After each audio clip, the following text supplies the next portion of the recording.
Hello again and welcome back to the PhatPhish Guitar Studio. My name's Dave and today we're going to be talking about recording guitar, specifically recording acoustic guitar. There's loads of different ways you can approach this. What I'm going to show you is just one technique that I use around about here. It's a fairly straightforward, fairly low effort way of doing it, but you can get some pretty good results. Whether you work quite like this or you just take some of the ideas that I'll show you and possibly incorporate them into your own recording process, how you use it is up to you. Just basically going to show you a few ideas and a few things to think about. All the recording I'm going to be doing, I'm going to be using this. It's the Zoom H4n handy recorder. I picked this up a few months ago. I've been really impressed with it. It's a nice self-contained digital recording unit. It's got microphones in so it can record the ambient sound from the room. It's also got inputs so we can plug in like electrical gizmos, effects units and whatnot. I've done a full review of this, so I'll put a link in the information section down there if you want to find out a bit more about this unit. So I've been using it quite a bit. It's a nice low effort way for recording. I find it's easier to get set up and use this rather than faffing on, plugging into mixing desks into the computer and so on when I'm doing recording for videos like this and little demos for myself and whatnot. So I'm going to be doing all the recording on this. In terms of the guitar, I'm going to be playing this, which is my main acoustic guitar. It's a Turner Guitars CE32. Turner, not particularly well-known brand, but very good, very nice quality. Quite a few people have picked this guitar up, thought, oh, what's this, never heard of it before. Been quite impressed with the sound and the way that it feels, so we're going to be playing that today. And also, everything I've played today, just for the heck of it, playing with a flat pick. So PhatPhish signature picks, which is like a medium sort of grade celluloid pick. Okay, let's get set up and talk a little bit about the recording process. Okay, so set up for recording now. I've got the Zoom recorder in front of me here, so the microphones are pointing pretty much straight towards me. The microphones on the Zoom recorder are in stereo, so they're picking up sort of the ambient sound of the room. And what you don't necessarily take into account so much is just how much the room plays a part in giving you general sound. The room here, it's not particularly big, so the sounds are going to be reflecting off the walls and you get a bit of a stereo effect. The room has a natural sort of reverb to it. If I was playing in a bigger room, the reverb quality would be different. If I was playing outdoors, there's very little for the sound to reflect off. The sound would be different again. But the important thing is that what we're hearing through the microphone is very much the natural sound of the guitar. We're hearing this sound vibrating inside of the body of the guitar. We're hearing the resonance of the guitar top. It's the very warm sound coming from the room.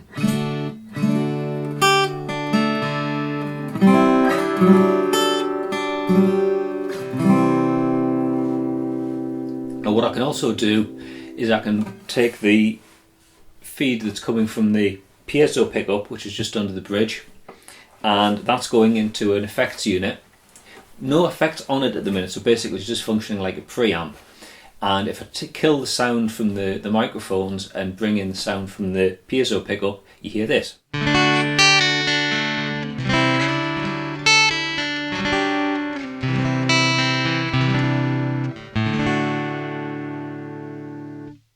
So as you can hear, that's got a completely different sort of sound. Now the thing about the underbridge pickups like the piezos is that they pick up the vibration directly from the string through the bridge and they take in a minimal amount of the characteristics of how the guitar itself actually sounds. So whether you listen to a piezo pickup only on a guitar like this or on a super budget guitar or a really high-end guitar, they're going to sound remarkably similar because it doesn't really take into account the sound of the guitar itself or the sound of the room. So in a way that's not such a good thing, but because it's an electrical signal, it's like the sort of signal that comes out of an electric guitar. Granted, the pickup is a completely different sort of beast to what you would get in a pickup like Stratocaster or whatever. The signal that comes out is the same, so by running it into a preamp I can then take it into effects units and so on, and I can put effects onto it. So what we can hear now is the same sound that we had before. It's the guitar into the preamp, but in the effects loop we've got some chorus, some digital delay and some reverb.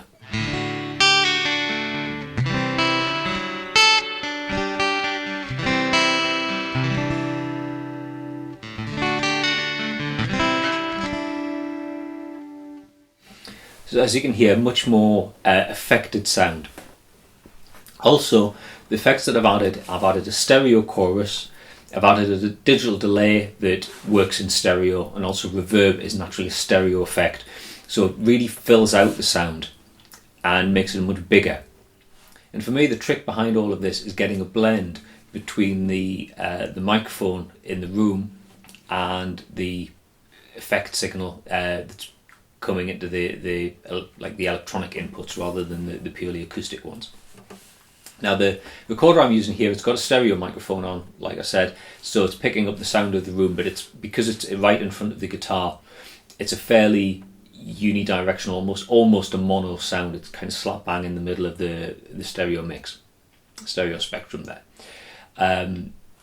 So as you can hear, it's very pleasing sound. It's nice and natural, but it just kind of sits right there. The affected signal, while it doesn't sound quite so natural, it's got a bigger sound and it kind of fills out the stereo space a little bit more. So let's play around a little bit. I'll play some guitar now, and we'll mess around with the mix between the purely acoustic sound from the microphones, the purely electronic sound going into the direct inputs, and sort of various blends of the two.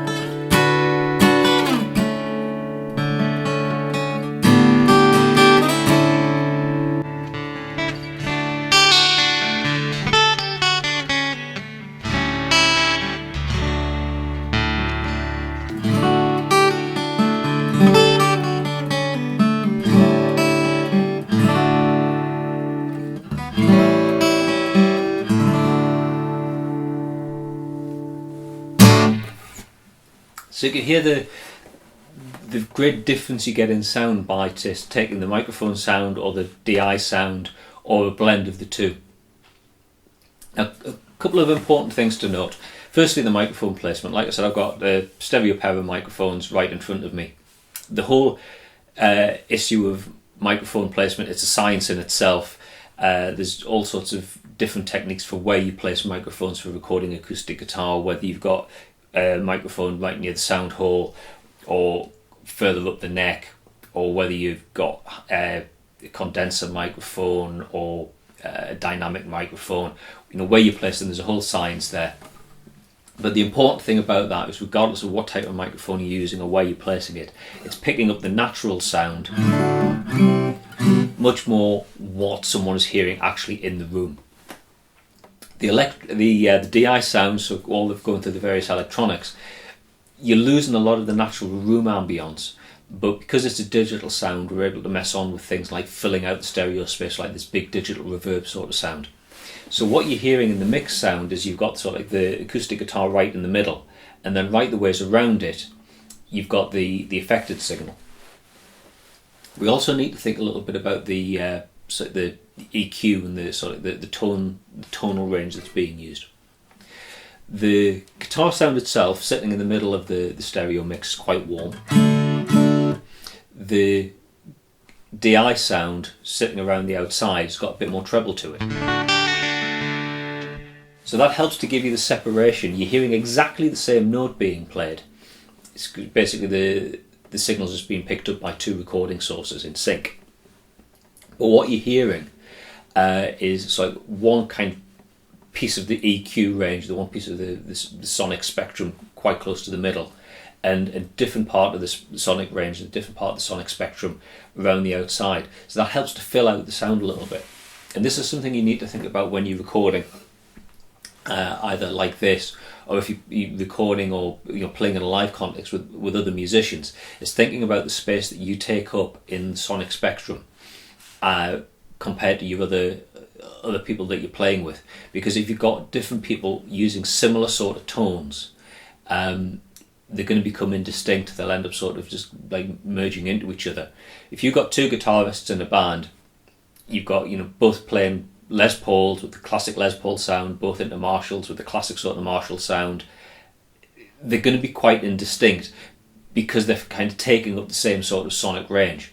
Likewise, if you're playing guitar and you've got a lot of bottom end in your sound, think about where your bass player is. If the bass player is also using a lot of bottom end in his EQ rather than like lot of top ends, so like snappy, slapping type of sounds, then you're going to kind of lose your guitar into the bass player's part of the spectrum.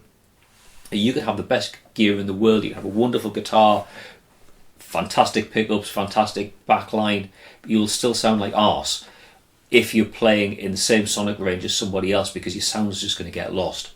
So think about the tonal range that you're using and where it sits.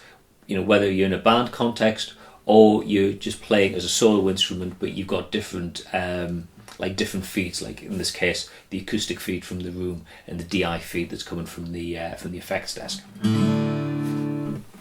Okay, so there's just a quick overview there as to how I tend to record acoustic guitar here, just like for videos and so on.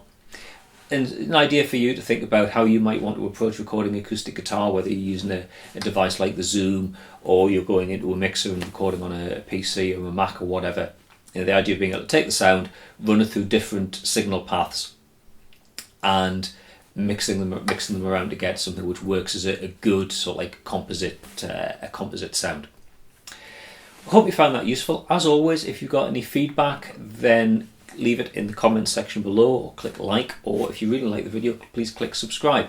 If you've got any questions that you want to ask me, then there's a form here where you can go and ask me a question and I'll try and address it in a future video. Okay, that's all for now. Thanks very much for watching, and I'll see you in another video next time. Bye for now.